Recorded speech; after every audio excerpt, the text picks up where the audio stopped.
Ay, magandang araw po sa atin lahat. Munting kalaman nga pala. Nako, ito na. Marami pong kumakalat ngayon. Donald Trump daw po, pakakawalan po si Pangulong Duterte. Malalaman natin mamaya po yan, no? At ito pa po, ang good news dito. Marami pong bansa na kumalas na po sa ICC. Alam naman natin, pag kumalas na, isa lang ibig sabihin. Natatapos na yung era nila. O kaya, humihina na yung kapangyarihan. Kapag humina ang kapangyarihan, ano susunod? 'Di ba? Walang pinagkaiba sa tindahan o negosyong malaki. Pag wala nang bumibili, anong gagawin? Di magsasara. Tapos lalo na ginigipit sila ng kabi-kabilang tao sa buong mundo, no? Lalo na siyempre ang Amerika, sinanction sila sa pinagagawa nila, no? Dito lang talaga sa Pilipinas, matigas ang bungo ng mga tao na kinakampihan pa yung ICC. Kasi nga, galit sila kay Pangulong Duterte, no? Hindi nila alam yung ICC na yan, hindi tao ang hinuhuli, kundi yung karapatan ng bawat lahi na nasa bansa o yung soberenya ng bansa natin. Di ba? Yan yun eh. Kumbaga, binabastos nila ang justice system ng isang bansa para bang tila walang karapatan na inaalisan kayo ng karapatan yung justice system nyo na sila ang may karapatan tapos sila ang uhuli. Di ba? O eto, balita rin po. Ito ay teorya lang naman, pero may possible na may pwedeng magkatotoo, pwedeng hindi. Pero malaking chance siguro hindi magkakatotoo. Di ba si Tatay Digong hinuli sa Pilipinas? Yung pagkakahuli sa Pilipinas si Tatay Digong, hindi sila nagpaano, kumbaga kung may tao dito silang ICC, dadalhin doon. Di ba yun ang procedure o hihingi sila ng tulong sa Interpol o sa mga pulis dito para dalhin doon. Ngayon, baka yata may karapatan ang Russian government na pumunta sa Netherlands para hulihin yung mga 15 na pagkakakulong ng mga ibang prosecutor. Hindi pala kaso lang to. Ano to, kumbaga talagang kinasuhan nata, sabi.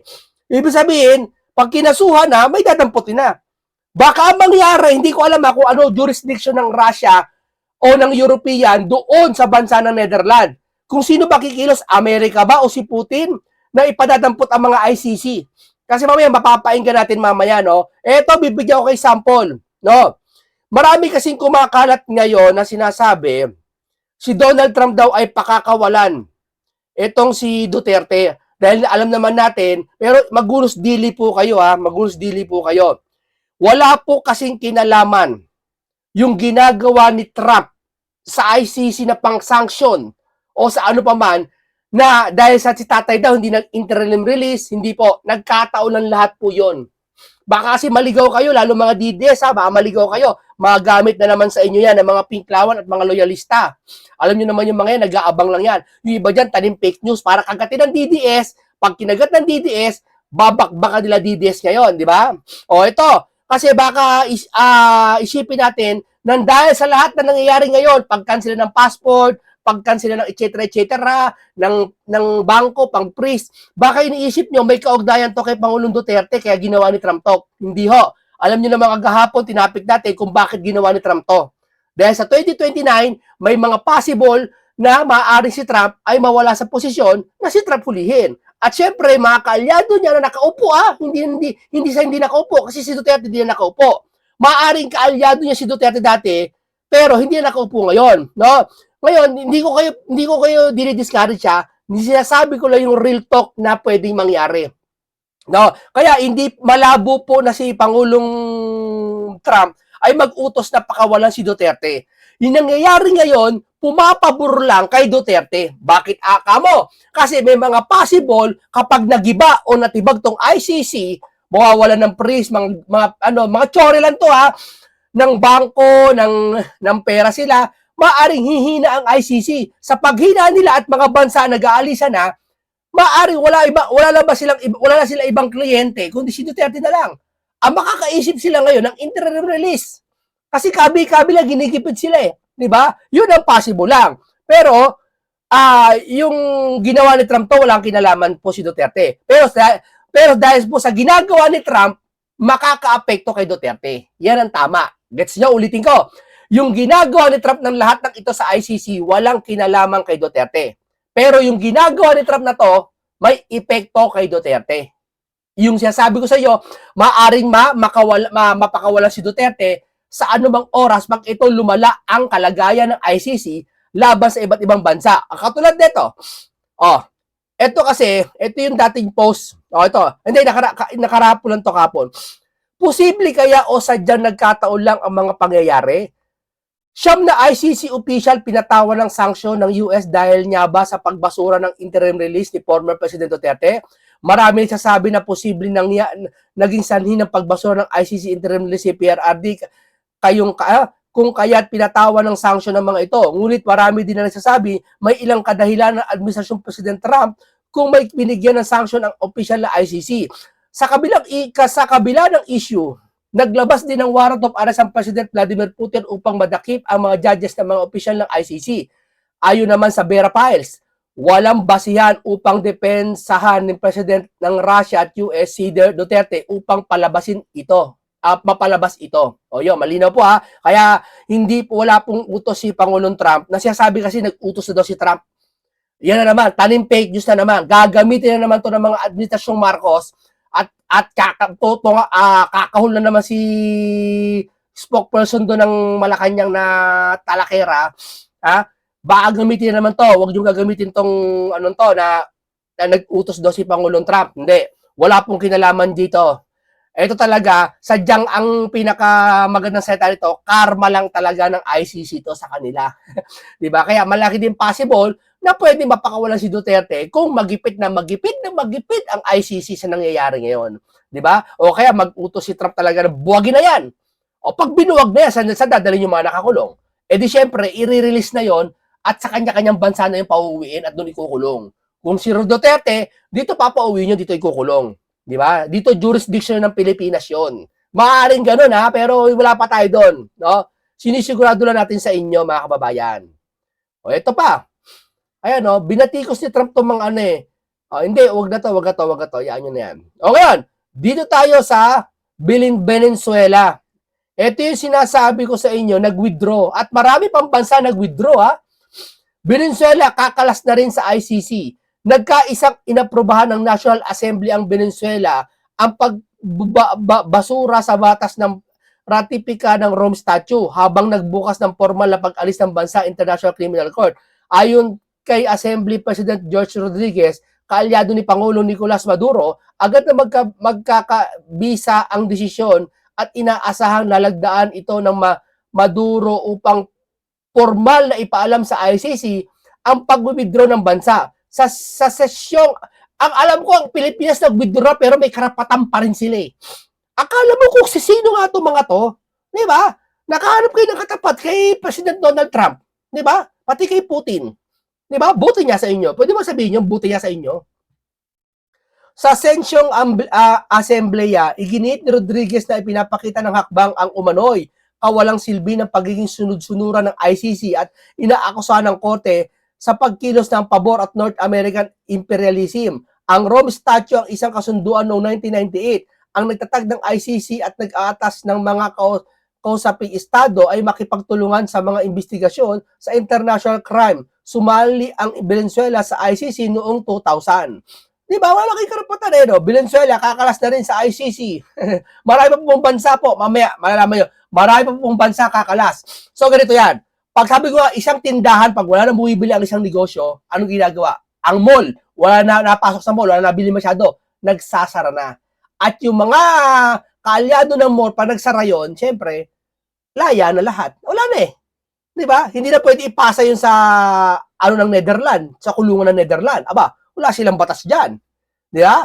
Ipapauwi na. Pag kung mga sakali lang yan ha, kung magipit talaga ang ICC sa ganung sitwasyon. No? O ngayon, ito pa.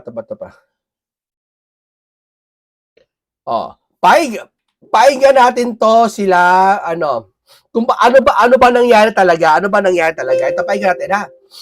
Ito lang dyan isang importanteng balita ito dyan ha? Paano yan? Itong tungkol sa mga problemang kinakaharap ngayon ng International Criminal Court, ICC. Pwede ka ba sabihin buti nga sa kanila? Huwag naman, huwag naman. Nako po. Ang latest na mga problema nila, So, ang dami nagwi-withdraw member state, na, di ba, ang pinakahuli daw, Venezuela. Venezuela. Oh. Pero sa taong ito, alam mo ba kung aling-aling mga bansa na ang nag-withdraw? Oh. Bukod dyan sa Venezuela na nitong nakaraang linggo ata ay bumoto, eto, nagbotohan yung mga mababatas nila at ang boto nila ay kumalas na sa ICC, International Criminal Court. Ah, gano'n. Bukod dyan, nako, ito mga bansang ito, yung iba dito hindi natin masyadong kilalang bansa Bansang Mali. Ayan, Yung ha? Mali, yes. Oh, Meron na nanonood dyan. wala, hindi ito sa San Mateo, ha? Mali. Yung Ayan na, kumakalas na pati Mali. Alam niyo ito ito ano ko, opinion ko to sa teorya ko bakit kumakalas bigla itong mga ibang bansa? Bakit? Kayo mag-isip. May sagot ako kung bakit Alam ko naisip nyo rin Bakit kumakalas ang mga bansa? Venezuela, Mali at iba pa. Malalaking bansa kumakalas na rin. At patuloy pa sa darating na araw na to, kakalas lahat sila. Pag kumalas sila, ano pang silbi ng ICC? Maaaring makalaya si Duterte. Sinari lang yon. Pero bakit kumakalas? Bakit? Di ba sabi ni Trump, yung mga kaalya, isipin nyo common sense na lang, vice versa. Galit si Trump dahil yung mga kaalyado niya hinuhuli. Isa na si Netanyahu, yung prime minister ng Israel, lalo si Putin. Siyempre, kaalyado niya, hindi niya papabayaan yan. Ganyan magmahal si Trump sa isang bansa. Handa mo, pinaparamdam niya sa gawa at sa salita. Ngayon, sabi, vice versa, kabaliktaran, siyempre, ano ibig sabihin nun? Siyempre, yung mga kakampi, di ba? Yung mga kakampi dyan, isa-sanction niya. Isipin mo na yung kamag-anak ng judges na si Ibanez, nag-in-judge na kung saan kay Pangulong Duterte ay nagbasura sa interim release niya. Anong ginawa? Pati anak niya, di ba, damay? Hindi maka tanggal ang visa, walang bank account, lahat, di makapamasyal, hindi lahat. Wala sila, pati credit card, di magamit. Kung may pera ka sa bahay mo, kakarampot lang, mauubos na yon. Saan ka kukuha ng pera ngayon? Di ba? Tagirap ka. Di ba? Yun. Ibig sabihin, mga kababayan, lahat ng kaalyado, kumakampi pala sa ICC, sa teorya ko maaaring galit si Trump. Sino ba naman bansa na maganda relasyon mo kay Trump, mas magagalit sa'yo dahil sa ICC? Siyempre, kakalas ka na. At pangalawa, siyempre, nakita ng ibang world leaders ng ibang bansa, ganun pala, hinuli si Duterte. Ha? Verdugo. Si Duterte talagang matapang sa Pilipinas yan. Talagang lahat, walang inuuro niya, pero nahuli pa rin, What if pa kaya kami? Kalas na tayo dyan. Alis na tayo dyan. Kalokohan yan. Hindi po pwede yan. Ganyan ang isipan niya yun. Maaari, Pa yun, M-A-L-Y, Mali. Ito pala, yung apat na bansa ito dyan na kumalas. Kung tawagan Sahel Black. Isang bloke sila Ano yan? South Africa yan. Oo. South Africa nga ito. Mali, Burkina Faso, at Niger jointly announced their withdrawal from the ICC in September 2025. September 2025, di ba? Yan na yun kasi, alam ko, February pa lang, nag-sanction na si Trump. Di ba? Patuloy pa yan, pati Venezuela ngayon, di ba? Pinakita ko sa inyo, Venezuela. Asa na yon? Eto, di ba? Venezuela, kakalas na rin sa ICC. Yeah. Oo. Kasi, ang sabi ng mga bansang ito, bias ang ICC. Bias talaga. Yan ba? May bayad ba kayo? Ba't ganyan kayo? Dahil yung kanilang mga leader doon, ang leader nila sa mga bansa ito, mga military, ay inaakusahan ng ICC ng neo-colonialism. Ayun. So parang kinakasuhan na rin ng ICC. Ang Hungary, nag-announce din ng withdrawal. Ang galing, kilang-kila yan. Noon pang June 2025 at magte-take effect June 2026. Nako. Sa kabuan na yun, basta na lang kasapi ng dyan. Pabawas na pabawas. Na ito. Yeah, pabawas yung mga kasapi nila. Kapag yan na totally nawala na dahil sa kasi alam mo, aminin nyo, Amerika malakas talaga. Make America great again. Hindi ito magiging ni Trump, hindi ito magiging kanyang tawag doon. Hindi ito magiging kanyang slogan ba tawag dito? Na kung ito hindi siya kikilos, hindi siya gagawa. Katulad ni nakarang administrasyon nila. Kaya sinasabi to, make America great again, sa kilos, sa gawa, sa pananalita, sa lahat ng batas. Kaya syempre makikita mo, tutulong sa mga kaalyado yan. Ikaw ba naman sasabihin mo, make America great again, tapos wala kang gagawin sa mga kaalyado mo? Ay, hindi ka, great. Di ba? Oh. Oo. Oh, pati mga malaking bansa, di ba, nag-aalis na rin dyan eh. Ito ang problema ngayon. Bukod sa mga pag-aalisan ng mga miyembro, ito ang masaklap. Ano yan? Ano nangyari sa kanila?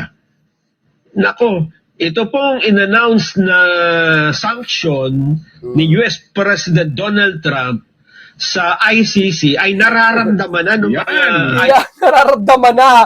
Yan sabihin ko sa inyo. Di ba? Hindi ka tulad sa Pilipinas yan. Ha? Puro kwento lang, puro satsat. ICC judges. Nako po. Sa isang panayam, sa isang judge, anong pangalan nito? Wala na raw silang 13 pa. Ito si Oo. Judge Luz del Carmen Ibanez Carranza.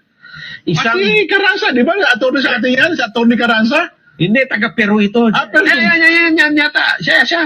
Yan, nasa picture, nasa video. Ano pangalan yan? Luz del Carmen Si Oo. Judge Luz. Ibanez Oo. Carranza. Oo. Alam mo ba ang kanyang problema ngayon? Ha? Ano sabi niya? Yung kanyang mga hindi siya maka-order sa online platform. Ayun ang sinasabi ko sa Sabi inyo. niya, ako, order pa naman ng mga parcel. Kaya pala, Hindi ka makaka-order ngayon kung talagang pinilis ang pera mo. Makaka-order ka lang pag yung dahil nasa ICC ka. Kung may sahod ka dyan, naabangan mo. Pwede mo i-cash na kunin. Pero kung yung sahod mo, dediretso dun sa bangko ng na-freeze, wala ba? Hindi ko alam kung gano'n na. O baka naman ibibigay sa kanya ng sahod niya, may pera ka. Pero yung mga ipon mo siguro, baka walang pera. Hindi ko alam ha. Oh. dumadating na parcel sa akin, ay sinuspindi yung mga credit card ko. So part ng sanctions yun. Siguro, nahuhulaan ko hindi kaya palabas lang to ng ICC, na totoo naman talaga na sila ay na-sanction at na-freeze yung account, pero, kunwari, drama-drama sila na-freeze account namin para tigilan siya ni Trump, pues, hindi kayo titigilan ni Trump. Kasi, nilalagay nyo sa mga kaibigan niya sa alanganin, na si Putin ang gagawin nyo, di ba? Pati kay Netanyahu, di ba? Ma-powerful na bansa yung, ang dami-dami yung tataluhin, si Putin pa. Diyos ko po, gusto pag nagkataon, pulbusin kayo yan. Ako, hindi naman sa pag-ano baka mapulbus kayo ni Putin. Sinong bansa ang, wag nyo na ituloy. Sila. Basta, Kung si Duterte nahuli dito, wala lang gawa yung mga tao dito, kay Putin, gawin nyo yan. Nako, sabihin ko sa inyo. Sabihin ni Putin, ihanda mo yung malaking doon.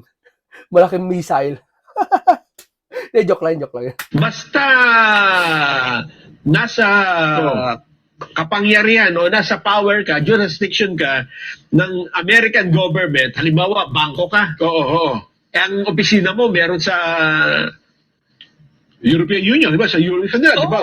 lalo Europe, tapos meron pa sa Amerika. Oo. Siya sabihan ka nung lahat ng ito yung mga pangalan ng judges pag tanggalin nyo ito, i-freeze nyo ang kanilang mga bank account. So wala silang mga transactions ngayon, part ng sanctions sa kanila yun? Oo. Kaya pala sabi ko, wala silang 13 months. Wala at hindi sila makapag-travel kung saan-saan. Nako po, parang pinasmado sila.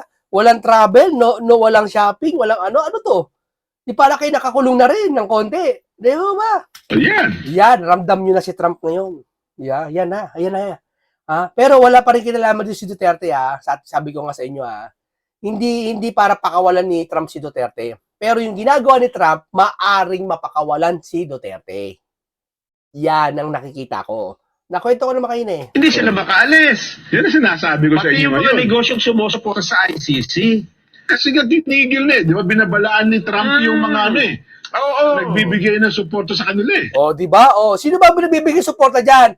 Trump, paki-sanction na to. Yung mga nagbigay ng suporta dyan sa ICC, pakisanction na po. Yung po, nandun po, andun punta, President Trump, hinuli po si Pangulong Duterte po dito. Tapos para pong kinakampihan pa po nila yung ICC po, pakisanction din po itong mga to. Di ba? Pakisanction team po yon. Unahin nyo na po yung andun po, yung nasa, alam nyo na. Di ba? Unahin nyo na po yung mga nagpahuli kay Tatay Digong. Lalo na ngayon at ipinipilit kasi nila dyan na arestuhin nila si Benjamin Netanyahu. Naku, si Benjamin Netanyahu pa. Alam nyo si Benjamin Netanyahu po, matagal na prime minister na yan sa Israel. At sa Israel po, may hula, biblical na hula. Hindi kailanman sila masasakop na o babagsak. Pero, sabi rin sa Biblia, ngunit, palagi kayong didigmain. Sinabi ng Biblia yan. Sumpa at pangako nila sa Biblia yan. Tandaan nyo ang Israel. Huwag nyo kakalimutan ng Israel. Bagaman lipas na yung kanilang pangako sa Panginoon Diyos dyan. Pero tatandaan nyo, birthplace yan ng Panginoong Jesucristo. Baka nakakalimot kayo. Diyan pinanganak sa Bethlehem ang Panginoong Jesucristo. Kaya sa tingin mo, yung ikaw nga ordinaryong tao ka lang papapayagan mo ba yung lugar mo, doon ka pinanganak, hindi mo maalala man lang? Pupunta ka doon, pagtanda mo pupunta ko, doon ako pinanganak. Di ba bisa naalala mo? Yan, birthplace yan ng Panginoon, at may hula dyan, hindi yan kailanman babagsak. Pag si Netanyahu nahuli nyo, so ibig sabihin, babagsak. So ibig sabihin, mas malakas pa kayo sa hula ng Biblia? Netanyahu? Nakita mo yung nakapaligid sa kanya, ginigera siya? Since noong panahon pa, hindi masakop-sakop kasi suhulihin nyo si Netanyahu. Isko po, hulihin nyo na lahat, wag na si Netanyahu. Ng Israel. Nako. Lalong nag-iingit ngayon si Trump. May panibagong banta sa kanila. Bukod dyan ngayon pala ay ramdam na nila yung sanction na yon. Hindi lang sila, pati kamag-anak nila dyan. Ganon, pati yung mga apelido Karanza. Ibanez. Nararamdaman kasi siyempre, halimbawa, sa isang bank account, magkakasama kayo doon, nandun yung pangalan mo, damay ka. Dati yung kamag-anak yan, hindi kayo maka-withdraw. Hindi, maka-withdraw. Ako po. Yun ang sinasabi ko sa inyo. Yes. Akala nyo kasi kayo lang ang makapangyarihan. Hindi, wala namang kapangyarihan mga yan Kundi dahil nakachamba lang yan. Kung hindi pinagkakangulo ng isang bansa ang isang tao, wala silang kapangyarihan. Etong nagkataon ang bansang Russia, hindi nila pagkakangulo si Putin. Di ba? Sino ba nagpapakangulo ng isang tao? Kaya sa Biblia, sino pinagkangulo? Si Kristo. Ng mga Judas. Ng mga walang ya. Di ba? Ito pagkakangulo. Di ba? Ito pa yung pinakahuli, di ba? Ito yung kay Trump. Yung kay Vladimir Putin. Yung sa Russia naman yan. Yung hindi lang para arrest warrant ang ibinigay doon dyan, sentensya na. Yun hindi pala arrest warrant lang. Sintensya na. Ito nakakatakot. Hindi ko alam may karapatan ba ang Russia manghuli sa Netherlands? Kapag meron, nako, sabihin ko sa inyo, pupunta ang Russia dyan, uhuli kasi hindi warrant sintensya. Alam ko, warrant, di ba makapag-motion ka pa? Pupunta, kasama ka, may warrant ka, mag-motion ka muna para makapansamantalang paglaya mo, di ba? Ito, sintensya na Talagang, pag nahuli nyo, kulong nyo. Parang ganun ba? Hindi ko alam Ayun ang pagkakaintindi ko sa sentensya na. Di ba? Nako, yari na. Mga mga DDS, si Tatay Digong konting panahon na lang po, huwag kayo mag-alala, gagawa ang himala ang Panginoon para si Duterte makalabas na. Di ba? Pag nakalabas na po si Tatay Digong, sabihin ko sa inyo, yung dami ng support ng Tatay Digong, dodoble pa.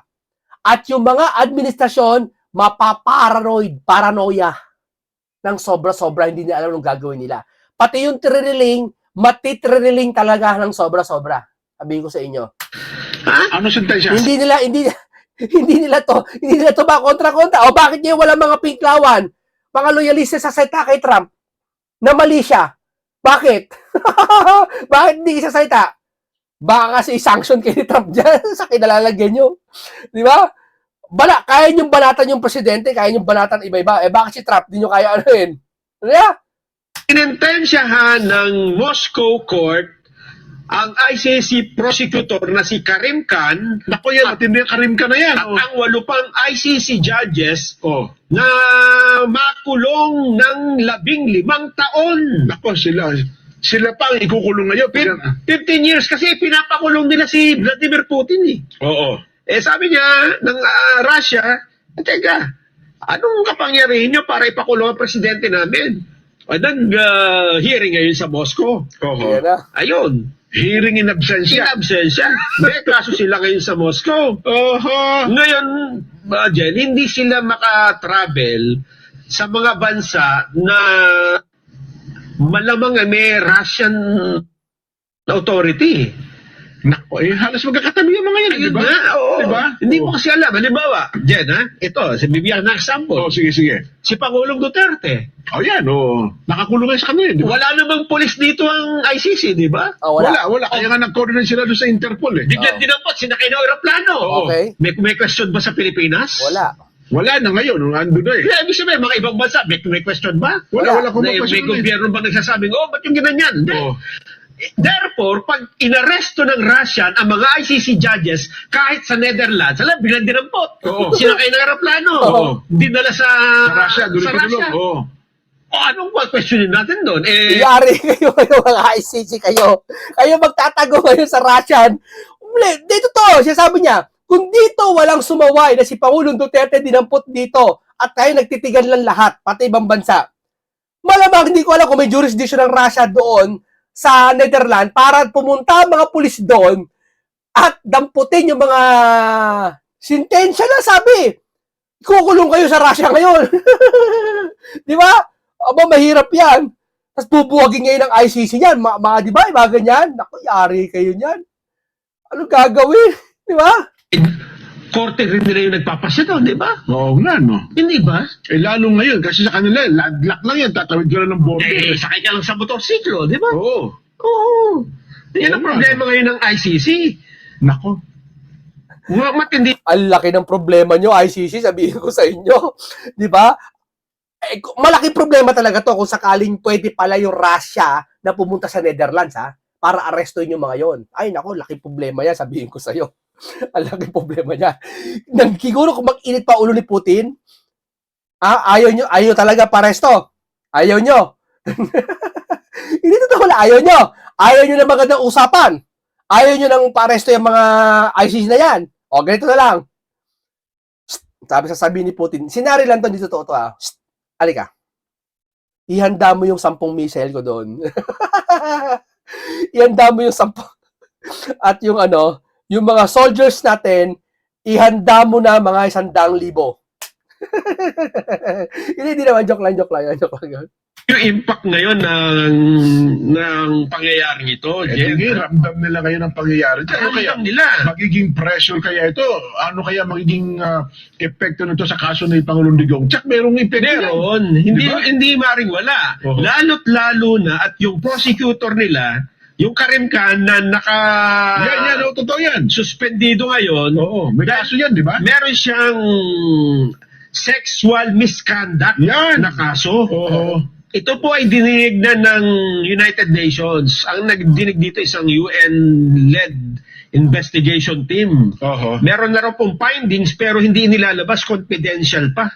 Nako. Oo. Siyempre, pwede rin damputin yan pag sinabing, Ah. na-receive ko yung text eh. Oo, pwede.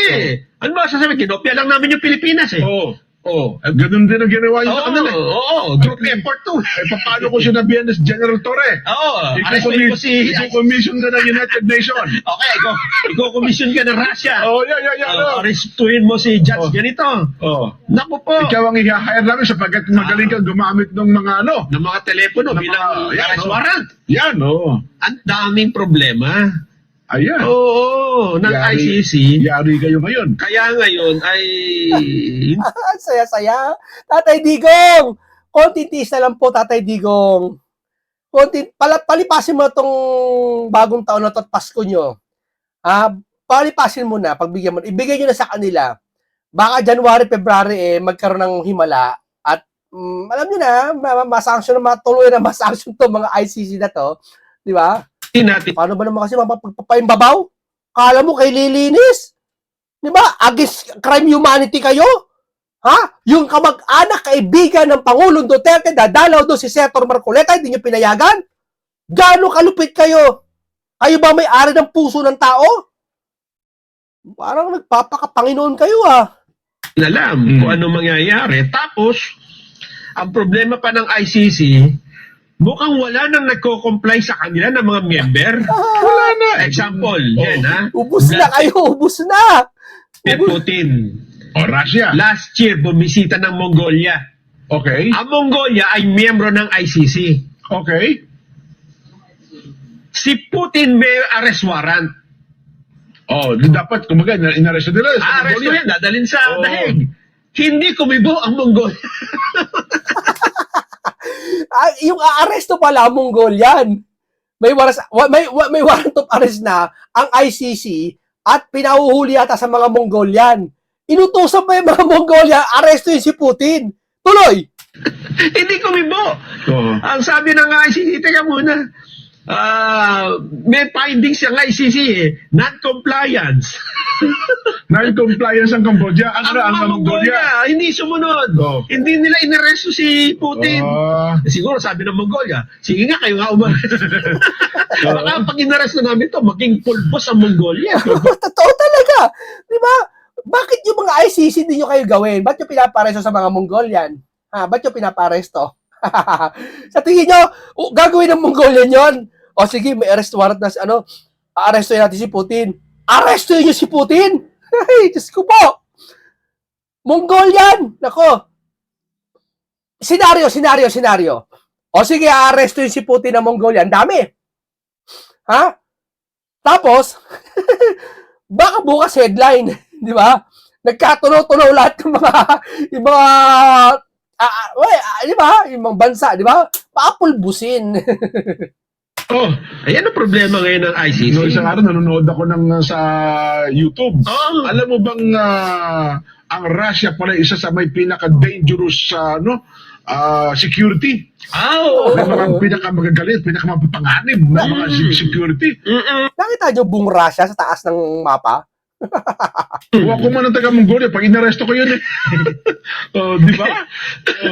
Buti sana kung panahon pa ni Kublai Khan. Yun na nga. Hindi na, tapos na sila dun Oo, mga Mongolian, Kublai Khan talaga. May yan talaga. Talagang matapang yan. Sa era ng mga mandirigma Oo. sila'y mababait na sa Mongolia. Totoo. Ano ang problema ngayon? Jen, Mongolia tayo. Empire, Mongolian Empire. Eto ang problema. Di ba may kine-question na jurisdiction? Yung Pilipinas, ang kampo ng Pangulong Duterte. Yes. Ngayon, hindi makapag-desisyon ngayon ang appeals chamber ng ICC. Nagbigay pa sila ng dagdag na panahon para magpaliwanag ang magkabilang panig kung ano ang kanilang masasabi dun sa question ng jurisdiction.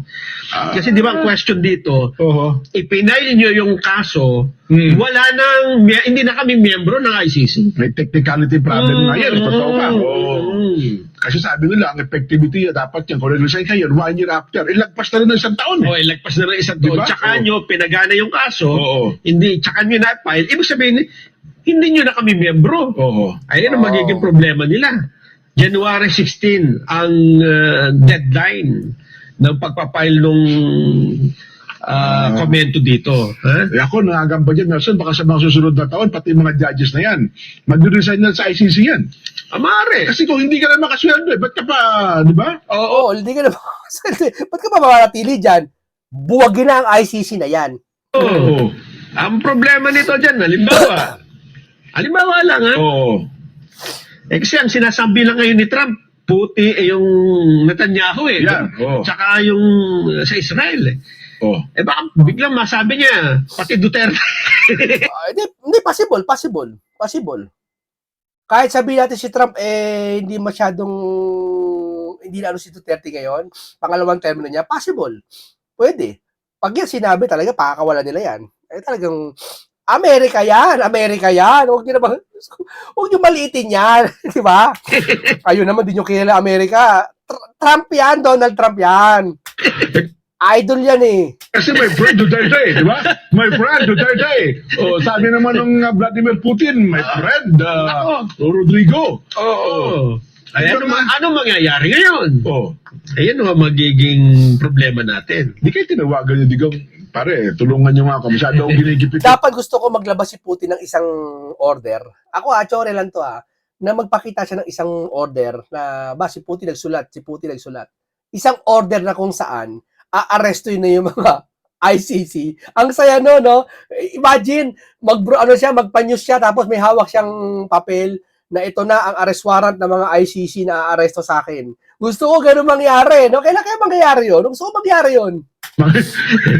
Di ba? Siguro nga, no? Baka walang telepono lang doon eh. Totoo. Pero baka pagka tumawag si Digong kay Putin, kahit kay Putin lang eh. No? Totoo. Eh, ang laki ng impluensya ng mga yan. Lalo kung sabi, kahit mo ng American, di ba? Ang US. Mga ganito. I-raid nila yung ICC. Pag-arrest. Mga ganito tipong ganito, maglabas siya. Example lang to pagsasado lang to Ayan magganito, maglabas si Putin ng ganito arresto ng warrant, magdidiwang buong Pilipinas. Gustuhin yung mga nandun. Oo. Sasabihin na, may court order eh. Lalo pa, halimbawa yung Russia, no? Nako. Ano yung magaling na ng Russia? Yung MGB ba yun? Yung counterpart nung, di ba yung kanilang intelligence na, tama, MGB. Oo. Nako. Di ba yung CIA? Si Amerika yun. KGB. KGB pala. Yung kung gabi, babae. Yung kinakaina ko kasi UKB eh. Kanina sabi, itol yung KGB, kanila, di ba? Oh. Teka lang, pag ngayon, dahil po sa pangyayaring ito, dapat mag-isip-isip na po ang ICC. Pag hindi niyo po binago yung bagay na yan, hindi na kayo maragdagan ng miyembro. Hindi, mataas ang pride ng ICC. Pag sinabi nila warrant of arrest, hindi nila iurong yan. Kasi kahihiyan sa inyo yan, mga ICC. Kaya ituloy nyo yan. Pag umatras kayo, isa lang ibig sabihin yan, wala kayong isang salita, mga ICC kayo. Sabihin, pakawalan niyo si Tatay Digong. Kung may warrant arrest kayo, ituloy nyo. O, ano kayo ngayon? Corner kayo, no? Pag di tinuloy yan, duwag kayo. Pag tinuloy nyo naman yan, talagang pupulbusin.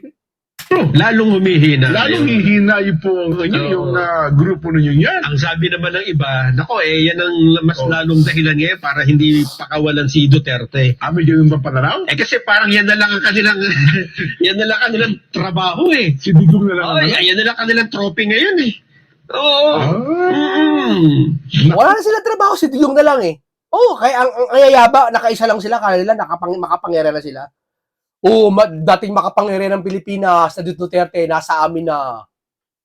Hindi, kung sa kabilang banda naman, baka makita na rin pagigipit yan. Oo, yun diba? Ang laki ng question kasi, laking Totoo. issue international yan. Yes. Ang problema dyan, kung makitaan mo ng biglang, di ba? Kalusugan ng isang matandang 80 anyos na. Ilang taon na ba si Digong? 80 plus? Parang gano'n, Di ba? Hindi ko maganda talaga. Lalong bababa ang ang popularity ng ICC pagka nagkaganyan. Hindi, totoo talaga. Magsasara na kayo. Ganito lang po muna tayo. No? Salamat sa iyo, President Donald Trump. Maraming salamat sa iyo. Sana po patuloy niyo po na Amerika maging great, maging mas malakas lalo ang Amerika po. No? Okay, paalam sa inyong lahat.